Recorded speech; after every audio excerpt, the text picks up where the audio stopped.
It's Super Bowl Sunday. I hope everybody's enjoying themselves if you like football or not. This video is going to be on this. This is an Anza knife, something a friend of mine knew I was into knives, family friend, and he asked me to help him sharpen a knife. He brought this over, and it's just a brand I've never heard of. Or I did not know that people had made them, out of files. This is actually out of a tool file. And they happen to be in San Diego, which, excuse me, is pretty close to me. It's just amazing, as I dig deeper into this hobby, how many different brands and styles and creativity there is. So it's not going to be on a particular knife. When I got this knife, I didn't know anything about them, and I've actually talked to a few guys that have been in the hobby, and they didn't either. I don't know the quality of them. It seems to be, from just a little bit of checking that I've done online and videos, that they're pretty nice for what you get. So talks about the story. I'm going to link in a video that a subscriber sent me that the actual original owner, I think he started in 82 or 83, said he worked at a large, very large knife company. And if he happened to still be in San Diego, Buck left San Diego, I think, in 2000 something. So I'm thinking, and they used to, the original Buck knives from the original founder, they used to use files. So I'm thinking this guy, just started his own business after Buck left town for Idaho and started building his own knives out of files. Once again, it's not on a particular knife. He builds knives from, if you go on this site, there's all different handle materials. And it basically has categories where it says 6-inch file, 8-inch file, 10, 12, and 14. I don't know if he does custom orders on bigger ones or smaller ones.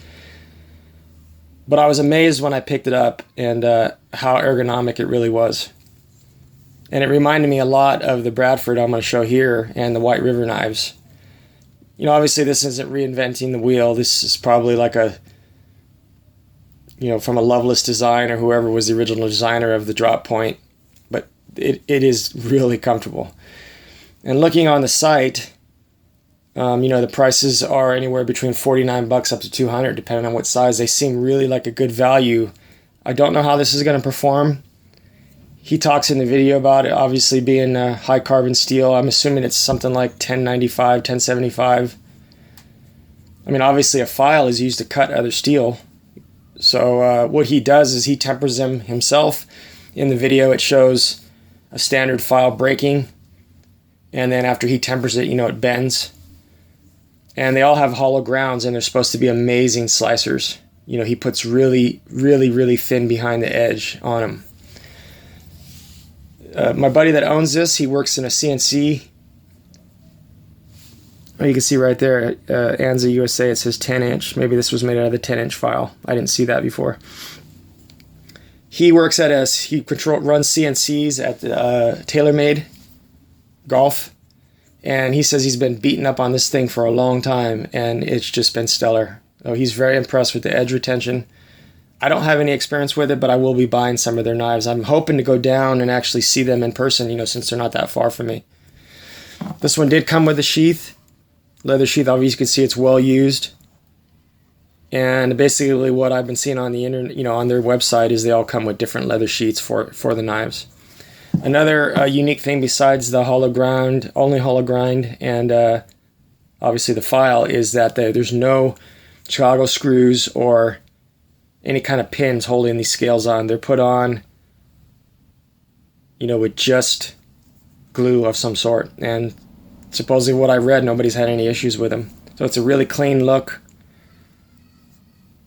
And I think he uses anything from Bacote wood to diamond wood to micarta to all different styles, of handle material.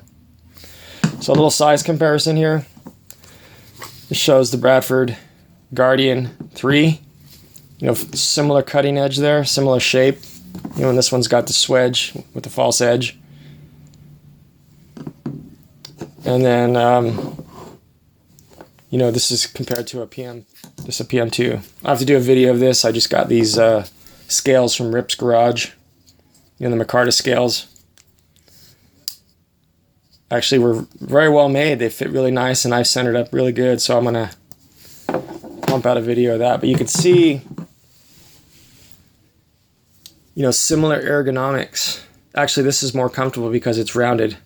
You know, it'd probably be more a better comparison to the 3D handles on the Bradford. But, you know, obviously this is going to be a much thinner behind the edge with that hollow grind. A little bit thicker blade stock, or very similar, close. It's hard for me to tell. You know, with the hollow grind, he's able to keep the strength all the way out to the tip. So I just thought it was cool. Just another something that I've never heard of. And, you know, I have files from Blue Point, Mac, Snap-on. You know, some of them are 40 years old that my dad had because we used to own service stations and auto repair garages in San Bernardino and San Diego. So when you think about it, what does a file do? It cuts other metal. I mean, it especially if it's tempered well, I mean, it makes sense. So Anza Knives, made out of files.